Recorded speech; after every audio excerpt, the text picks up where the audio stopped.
Pastor Praveen అనుమానాస్పద మృతి అంటూ క్రైస్తవ సంఘాలు అభ్యంతరం వ్యక్తం చేయడం, అదే సందర్భంలో ప్రవీణ్ గతంలో హిందువుల గురించి మాట్లాడినటువంటి మాటలు, రామాయణ మహాభారతాల గురించి మాట్లాడినటువంటి మాటలు అవన్నీ హిందూ సంఘాల వాళ్ళు వైరల్ చేస్తున్నారు.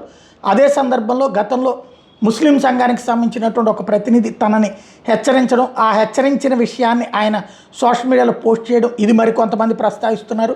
దీంతోనే అనుమానాలు వ్యక్తమైన ఈ అనుమానాల నేపథ్యంలో ఇటు పక్కన ఇరు పార్టీలు, అటు తెలుగుదేశం ఇటు వైఎస్ఆర్ కాంగ్రెస్ పార్టీ ఇద్దరు కూడా తన మరణానికి సంతాపం వ్యక్తం చేయడంతో పాటుగా ఇటు ప్రభుత్వం అయితే దాని మీద విచారణకి ఆదేశించామని చెప్పింది. అయితే రాజానగరంకి సంబంధించినటువంటి సిఐ గారు మాత్రం రోడ్డు ప్రమాదం కింద ప్రాథమికంగా నిర్ధారణకు వచ్చారు.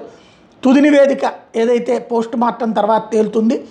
హైదరాబాద్ నుంచి బుల్లెట్ మీద ప్రవీణ్ బయలుదేరి అర్ధరాత్రి సమయంలో ప్రమాదానికి గురయ్యారని, రహదారిపై నుంచి ప్రమాదవశాత్తు కిందకి జారిపోయారని, వాహనం ఆయన మీద పడిపోవడంతో ఆయనకు బలమైన గాయాలయ్యాయని, ఈ ప్రమాదంలో ఆయన ప్రాణాలు కోల్పోయారని అనుమానిస్తున్నారు. ఉదయం 9 గంటల దాకా ఆయన ఎవరు గమనించకపోవడంతోనే ఈ మరణం సంభవించిందన్నటువంటి భావన ఉంది. అదే సందర్భంలో త్యాగంలో క్రైస్తవ సభలకు హాజరయ్యేందుకు బైక్ మీద వస్తుండగా ఘటన జరిగిందని డీజీపీకి సమాచారం అందించారు. అక్కడి నుంచి అన్ని కోణాల్లో విచారణ జరపాలని మరోవైపు చంద్రబాబు ఆదేశించారు.